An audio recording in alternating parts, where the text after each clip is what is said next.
The room smelled like burnt coffee and expensive cologne, the kind that lingers long after the people who wear it have forgotten why they put it on in the first place. The air itself felt heavy, layered with ego, money, and unspoken hierarchies. 40 pairs of eyes followed me as I crossed the marble floor. Not because I mattered, but because I didn't. I was the interruption, the background noise that suddenly moved. The clink of porcelain in my hand sounded too loud, like a mistake echoing through a cathedral built for people who believed they were untouchable. "Bring the coffee, intern," the board member snapped, his voice sharp, casual, careless. He didn't even look up from the documents in front of him. He never did. To him, people like me existed somewhere between furniture and inconvenience. I placed the cup exactly where he pointed, steady enough that not a single drop spilled. My hand didn't shake, even though my chest felt tight. He waved his fingers toward the back of the room like he was brushing away a fly. "Now sit in the back." A few people chuckled. Not real laughter, the kind that's meant to signal allegiance, the kind people use when they're afraid of being noticed for the wrong reasons. I nodded once, turned away, and took 3 steps. Each step felt heavier than the last, not because I was weak, but because memory has weight. As I walked, flashes of my past moved with me. Late nights in a cramped apartment, where the hum of a broken ceiling fan mixed with the sound of spreadsheets loading on an old laptop. My father sitting across from me at a scratched kitchen table, sleeves rolled up, glasses sliding down his nose. He used to explain numbers like they were stories. "Every line tells you something," he'd say, tapping the page. Who worked hard, who took too much, who planned ahead. He never raised his voice, never demanded respect. He earned it quietly, one decision at a time. We didn't have much back then. Rent was always due too soon. Groceries were planned with military precision. Coffee came from a cheap jar, measured carefully so it would last until the end of the month. But my father believed in ownership the way other people believed in prayer. "If you don't own something," he'd tell me, "you're always asking permission to exist." He worked for this company when it was smaller, rougher, when the people in this room still answered their own phones. He bought shares slowly, patiently, quarter after quarter, never telling anyone. Not out of secrecy, but because it wasn't about recognition. It was about freedom. I took a 4th step, then a 5th. My seat waited for me in the back row, just as expected, just as assigned. But something inside me stopped. Not anger, not pride, clarity, the kind that arrives quietly and refuses to leave. The room buzzed with side conversations, the low murmur of power reassuring itself. No one noticed that I'd stopped walking at first. Then the silence began to spread, person to person, like a ripple across water. Someone cleared their throat, another checked their phone. I turned around. Instead of heading to the back, I changed direction. The podium stood at the front of the room, polished and imposing, a symbol of authority no one ever questioned. As I walked toward it, confusion flickered across a few faces. Brows furrowed, heads tilted. The board member finally looked up. "What are you doing?" he barked. I didn't answer. My shoes echoed against the floor, each step deliberate. My heart beat slower than it ever had. Calm can look a lot like confidence when it's earned honestly. "Sit down!" he yelled, his voice cracking through the room, louder now, edged with something ugly. Control slipping often sounds like rage. I reached the podium and rested the coffee down beside the microphone. The absurdity of it wasn't lost on me. The same cup he'd ordered like a servant now sat inches away from the place where decisions were made. I tapped the mic once. The sound snapped through the speakers, sharp and undeniable. The room went completely still. "I'd like to call this shareholder meeting to order," I said. My voice didn't rise. It didn't need to. Authority isn't volume, it's certainty. For a moment, no one moved. The board member's mouth opened, then closed. His face drained of color as recognition fought its way through disbelief. Somewhere near the far end of the table, the general counsel stiffened. Papers rustled. A pen slipped from someone's fingers and hit the floor, the sound painfully loud in the quiet. "Item 1, I continued, is the removal of the board member who believes the majority shareholder is an intern." Time stretched thin. Eyes darted to nameplates. Mental math happened in real time. People replayed emails, signatures, votes they'd never bothered to question. Phones buzzed softly as assistants received urgent messages, as databases were checked, as truths long ignored finally surfaced. The man who had ordered me around moments ago stood halfway out of his chair, hands gripping the table as if it might anchor him. "This is a joke," he said, but his voice betrayed him. It wavered. "Power hates being exposed." "It's not," I replied, "and it hasn't been for a long time." I explained slowly, not to humiliate him, but to educate the room.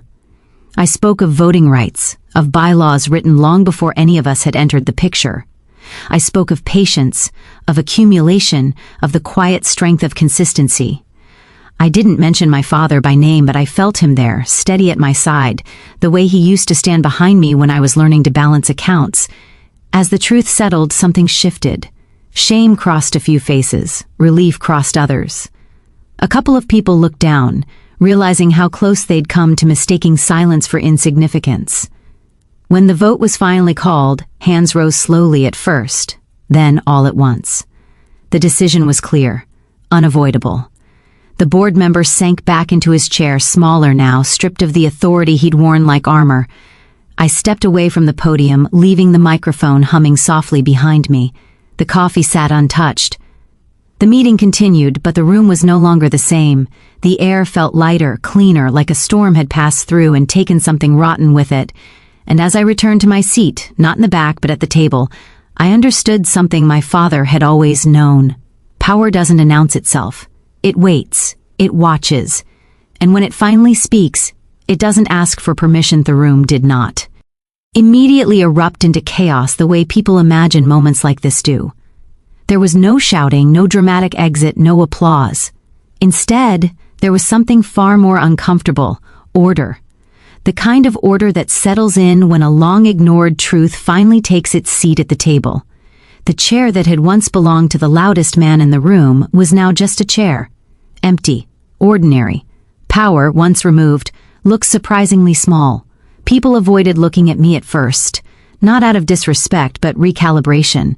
They were adjusting their internal maps, redrawing lines they had assumed were permanent.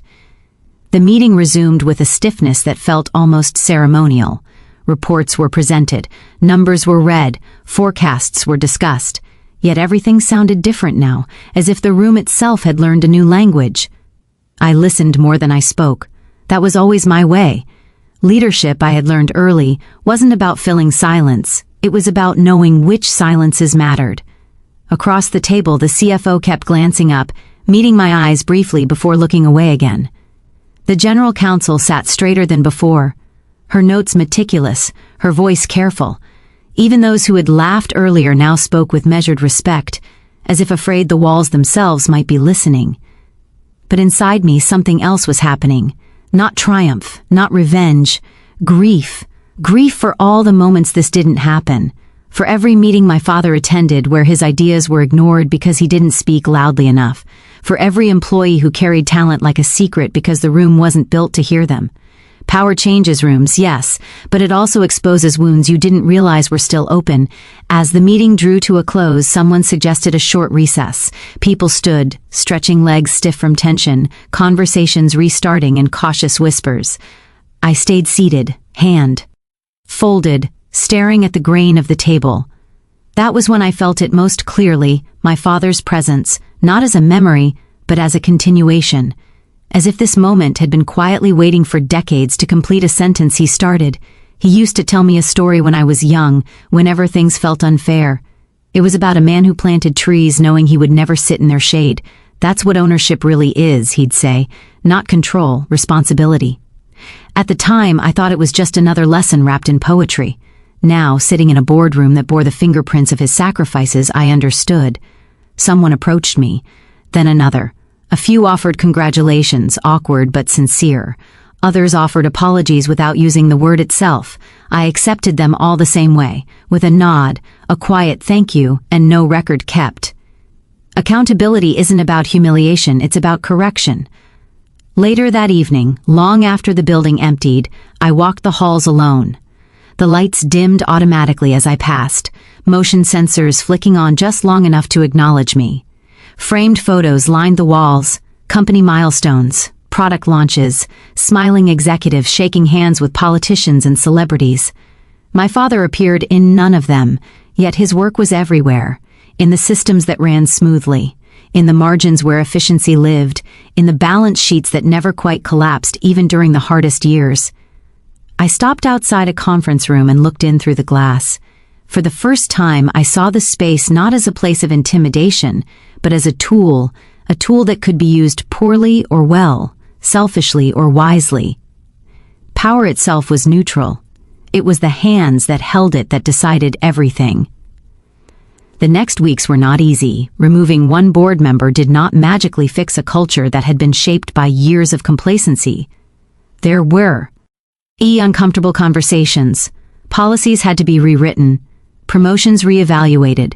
People resisted, not loudly but subtly. Change often does. It hides behind tradition and calls itself stability.